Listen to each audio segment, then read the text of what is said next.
All right, so thanks, guys. They're two of the most new, exciting things that we've got going on development-wise, and this is the third, if I can find the browser, which is over here. It is Firefox, that is good. And yeah, so I got roped into doing this this presentation. We have a longer one. It's 90 minutes, I believe, tomorrow after lunch. Is it 2:30? Ruslan, is he here? I think it's about 2:30, 1:30, 2:30. So if you're really interested in this topic, there's a whole big thing. He's going to get really into nitty-gritty. I've got a few minutes to talk about it. I already talked about it this morning a bit. How many people here are slightly interested in Moodle Workplace? Can I have some hands? Okay, that's half of you. That's good. Or more, obviously. I'm going to have time for some questions too on this, so feel free to ask, but let me get started. So, we have invested in this thing, Moodle Workplace, since, well, it's been on the cards. We've been talking about it, that we're going to make it for about 6, 7 years, something like that. Talk, goes around. It was about 2 years ago when we really sat down with the Moodle partners and we started to say, okay, what is going to be in this thing? What should we do? Just as a bit of a background, some of the stalling was because we had looked at making Tatara this product, bringing that back in as Moodle Workplace. And we tried to have a partnership with Tatara and we just couldn't quite work it out at the time. The way they work doesn't fit with how we work and it didn't work out, and that's fine. So I said, well, you know, we need to have this thing, so we will make it eventually. And 2 years ago, we sat down with partners and really started to work out the specs and what are the things we're going to target. And we actually put resources into it, and this was a team. Gavin Henrik was a very crucial lead sponsor for this whole project starting from about a year ago. And we started to hire people and we built a team, and because it was like a top secret project, we didn't want to tell anybody. We called it the Special Projects Group. So, because people had to there were people being hired for it and they had to put something on LinkedIn and they couldn't put Workplace team, would give the game away. So the Special Projects team, anyway, now it's the Workplace team. And they've been working very, very hard together with Moodle partners since about a year ago, until we came to the point we could launch it publicly and proudly at Learning Technologies Conference here in London in mid-February. So I was here then with a lot of Moodlers and we did a big announcement. We had a big booth. We had a lot of interest. And it continues. So let me take a step back. Why Moodle Workplace? Well, I did mention this morning that a lot of Moodle use is in fact in this sector, in the workplace sector. And everybody's hacking Moodle to make it do the things it needs to. And that was a problem. We have, in this sector, are a lot more LMSs than you find in the higher education or schools sector. There are 300 last time I counted. And they're usually very simple. They're very simple systems. They're not complex like higher education. They're just very much pump and dump. You know, look at this thing, do a quiz. Look at this thing, do a quiz, you're certified. No, I'm obviously exaggerating, but they are usually simpler. And so there's a lot of competition. And having Moodle versions of software for that fragmenting was not very good. We had all these different people working on essentially the same things. So we brought it together. Now, these are some commercial users of Moodle. Allianz, Royal Air Force sitting in the back there. We've got Australia Post. We've got Aramco, the oil company, Subaru. You know, these are big companies, and internally they have so many staff that they are like gigantic universities, some of them, and they have to train a lot of staff, hundreds of thousands in some cases, and they put a lot of focus on this internal university, if you like. So they need learning platforms. I mentioned that, you know, is about the open source thing, and this was a difficult decision, but I feel very, very comfortable behind it, and I'm very happy to take questions on it. Yes, the source code is open source. It's all GPL3, and that's because it's based on Moodle. Everything based on GPL has to be GPL. It is open source.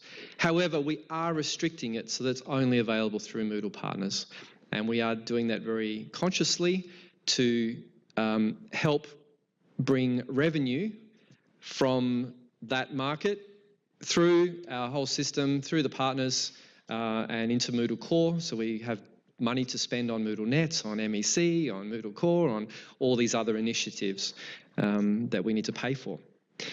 As a CEO of a company, believe me, I'm just spending an increasing amount of my time just wondering how to pay everybody. We have the reason why I feel comfortable with this model is that Workplace, a lot of those things that we're developing there will come down into Moodle Core. And the first one that happened was already in Moodle 3.7. So you may remember I briefly showed the ability to now make new custom fields for courses. So we already had custom fields for users, but now we have custom fields for courses. So that was something developed by the special projects team, which has now come into Core. And that will continue. I would say every release you're going to see something coming through from the Workplace project. So the roadmap for this is defined by a partner advisory group. And this is a subset of the Moodle partners who are involved in working together on defining the roadmap for this. And they're obviously very close to their clients, they're close to the needs of the market, and they know what's needed. In the beginning, the things we've implemented are, I would say, very standard. They're solid, everyone knows we need them kind of features, things that Moodle Core wasn't doing yet that everybody needed. As we go forward into the future, I expect, and I know I will see Moodle Workplace not catching up anymore, but actually leading. I want to see it start doing innovative things in the workplace. And that's where it starts coming really close to what's happening in higher education. So a little bit more collaborative learning, more social learning, opening up this kind of dump and pump cycle to a much more rich workplace learning. And there's a lot of theory and a lot of developments happening in the world around that. That will come into Workplace eventually. So the partner advisory group are they're defining the preliminary features that we worked on. There was some prioritization of those. They selected some for the first step, and that's being polished and finished right now. And then we're just going to keep on adding features in the roadmap. So what is it? I listed these things earlier. There are things like multi-tenancy, organisational structure, the new report builder, which is useful for a lot of Moodle sites, the dynamic rules. Dynamic rules allow you to do things, for example, if a user has completed this course and this course, then enroll them in that course. And that's a dynamic rule, and you can set up rules like that to automate aspects of the management. Programs, so these sequences of courses, certifications, so you can issue certificates based on completion of things and have iterations, so repeats, so to speak. You have to do this thing every 6 months, and so on. So there's a lot of attention paid to the interface as well. So it has its own new theme, and it works it's very slick. And there is also a new mobile app that goes with it. And we have to make sure the mobile app supports all these workplace features, of course, and it does. So it's an integral part of the system. When you get one, you get the other. Now, there is a lovely video, and I've got the same problem as you now, Doug. I'm going to, if I log in, I really do want to show this video. It's Mary's video. I want to show it, right?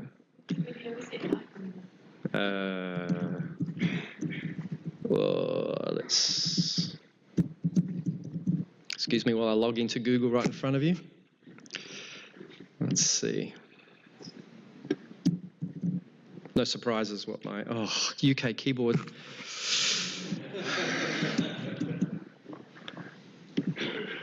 This is not my computer. Gee, I hope I didn't make a typo there. I think I did. Oh no, here we go. Okay. So if I reload this, let's see. Or is it dependent on the slide set I'm looking at and who's logged in there? Let's see. Here we go. All right, so I've got a short video here that shows it to you. I'll leave the big demos to Ruslan tomorrow. Oh, do you want to narrate this live, Mary? Yeah, there's no sound on this machine, unfortunately. Wow. Okay, so this is the login screen. It's very, very customizable. Have I paused it by accident? No, here it comes. Yeah, I have. It's up loud, but it keeps flicking up the... Oh, really? Okay. No. Okay. So this is showing the Teams interface. So this is, here on the dashboard, you can see the team you're in, and it's part of the organisation structure. Oh, here we go. Yeah, we're hacking the internet. Item, we see the main dashboard with a I'll let Mary's dulcet tones continue. And intuitive. You can log in with a regular account, use authentication plugins such as OAuth 2, self-register, or use guest access. Because the login is integrated with the multi-tenancy feature, you can have a personalized tenant login, as here. Logging in as a manager, we see the main dashboard with a navigation drawer to the left, which changes according to where the manager is on the site, and which can be collapsed to free up space. Top right are quick access icons, such as the Workplace launcher. Our manager accesses the report builder there. Other items are available depending on organisational roles. There are also notification and messaging icons. And from her profile icon, our manager can access courses with their due dates and progress, along with editing her profile, viewing any grades, and so on, as with a regular learner. A Teams tab is available to managers. This tab shows all the staff in the department, or with the positions which our manager has management rights over. Each learner's or employee's or client's card can be expanded to view their details, including all the active jobs and ongoing programs and certifications. This view can be customized using the report builder. The manager can send messages to these people, view their profiles, and see a warning sign if any programs or certifications are overdue. She can also toggle to show the department and position filters. As with other users, a manager has a Programs and Courses tab. The Programs tab gives an overview of all ongoing programs and certifications, their completion status, due dates, and the requirements for each course or set of courses within these programs. Due dates for the certifications linked to each program will also be shown in this tab. The Courses tab displays courses which are standalone courses, that is, courses not part of a program. You can filter them and sort them and change their view from card to list to summary. Find out more on moodle.com/workplace. Thank you for letting me show that, Mary. As most of you know, Mary Cooch is the voice of Moodle on all our videos. Who else here is a Mary Cooch fan? Anyone? Yeah, look, come on. Clap for Mary. Down here. So, the British accent is being exported across the world. We're not the ones with the accent. Oh, sorry.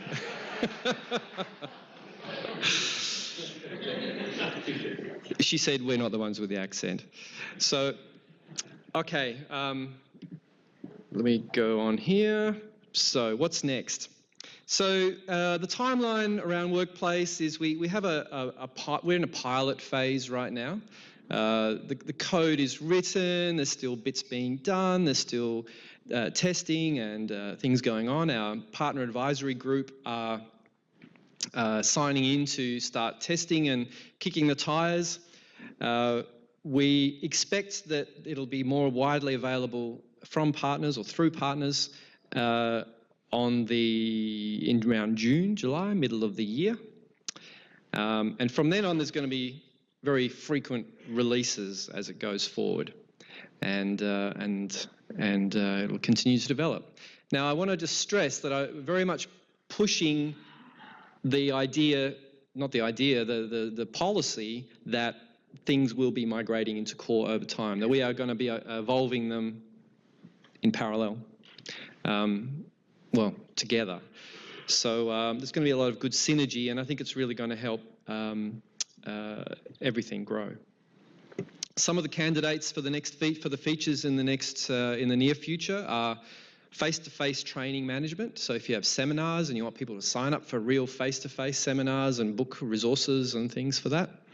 Recertification. Workplace group messaging, so looking more at that social learning and, you know, the sort of things people use Slack for. We want to have that embedded in Moodle. CPD tracking, gamification, course catalogues, and many more. The course catalogues can include shopping cart type stuff, that sort of thing. So yeah, all to be developed. So if you wanted to get Moodle Workplace, and it does, you know, some of you may be thinking, hey, this might be useful even for my environment for teaching teachers or staff or something. You can work with Moodle partners. They'll be listed shortly on Moodle.com, but you're always free to contact us at Moodle.com and we'll hook you up. The prices will depend on what services are around it, what you require, and what the partners are offering. And that's it for Workplace. Is there any questions on that? I think we've got a few minutes to talk about that. Yes, that hand shot up right there. Who's got a microphone?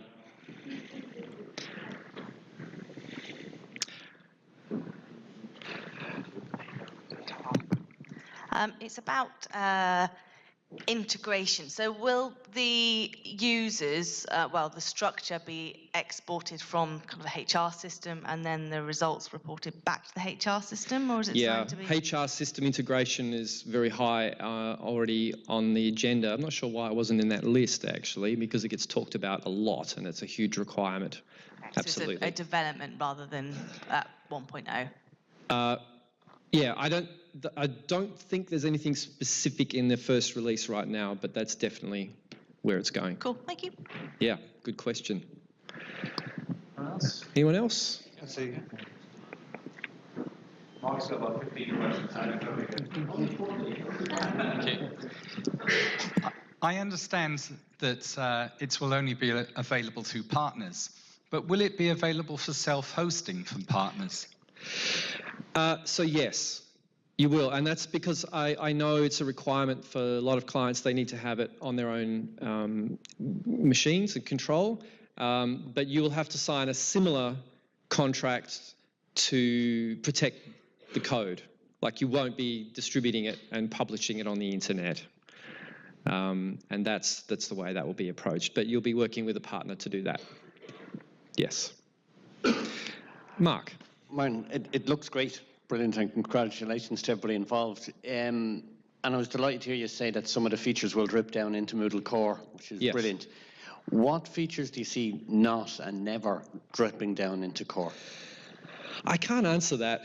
Go on. Or I'll have to kill you. Yeah. No, I honestly don't know. It's an ongoing discussion. So we're really going to look at it and evaluate each one at the time. So you can appreciate where we're standing. It's a balancing act. We want there to be something valuable for partners to have control of and be able to sell. And we also, our core system, our core mission is around Moodle Core. And we want to support that and make it strong. We have to balance it, and this is just a way of doing that to make the project sustainable. And so we're going to be walking this tightrope as we go forward to get the balance right. And I hope everybody's happy with everything that happens, because that's likely. That always works out. Yeah. I would very much like to put all of this out in the open, but we've put probably about £1 million into this so far. So, and that's money that's come through partners. That's their investment, our investment together into this code. So we have to find ways of making more of that. Yes. Hi, Martin. Another suggestion, I'm happy to pay for the extra bits, but we've got quite a complex on-prem Moodle in-house hosted. Yep. Would there be a possibility, like some other third-party plugins, to buy some of the plugins from partners on some sort of magic licensing that I don't know how that would work, so that we could get the bits we'd want for our on-prem? I think effectively that's what we're saying, yeah. That you would be getting it through a partner, and you'd have a contract with the partner, and the terms of that would be something that you work out with them. Okay, I'm thinking the individual plugins rather than the whole beast, but right. Yeah. Individual plugins may not be easy. There is some dependencies across it. They do work together. I believe, because we have some very good developers on that team, that you probably can split out a lot of it, but I can't guarantee it at this point. Okay. So, all right. Thank you. It's quite new. But yes, Mr. Hunt, Dr. Hunt.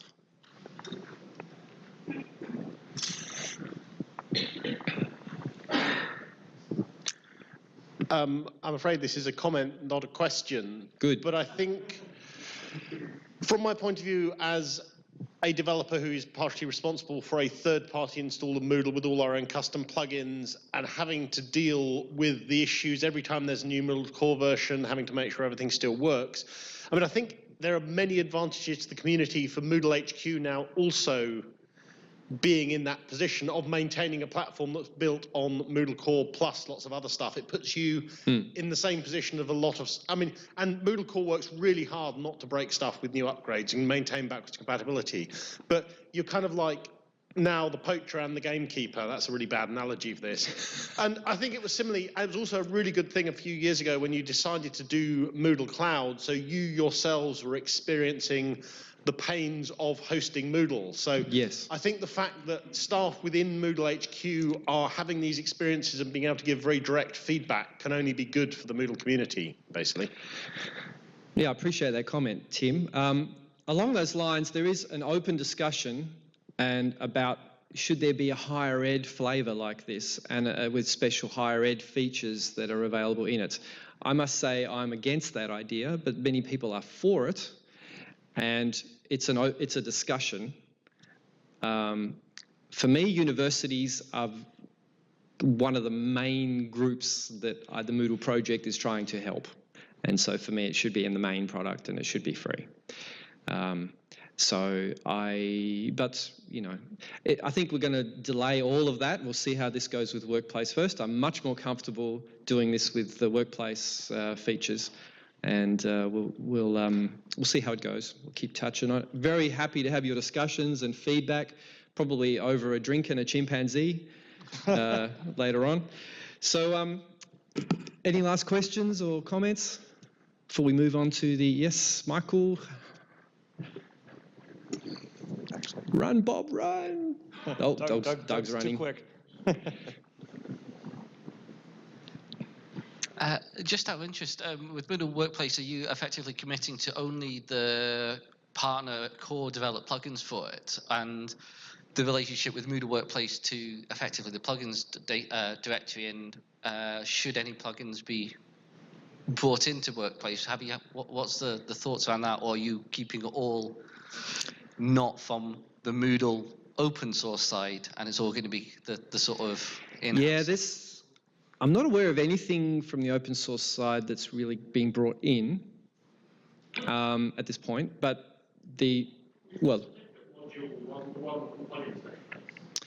oh, that's true. Yeah, that is. That's developed in Moodle HQ, that one, true. What would you like to see happen there? It was more a question about whether, because I know there's, we have a very vibrant plugin community and people are using it. I imagine there'll be people look around Moodle Workplace and go, we want to see that. And if that becomes part of the core offerings, then, well, there's been time expended by those open source developers who are then being brought into a community there. Not potentially. It was really just whether you've had those conversations. Yeah, no, it's a good thought. That has come up, that there could be a sort of marketplace in there, that people could develop plugins for Workplace and that they get sold and licensed to each other, and that, people contributing to that side of things. This is a very important project, but I want to stress it's secondary to the core project. I don't want to see us having to focus on these kinds of things to the exclusion of core at any point, right? If it's a revenue generating thing, some companies might go, oh yeah, we're just going to focus on that. And we'll have a Moodle Community Source Edition or something. That's not happening, right? Moodle Core is the main thing, always will be. And so being very careful to balance all the needs. All right, let's go to Barcelona.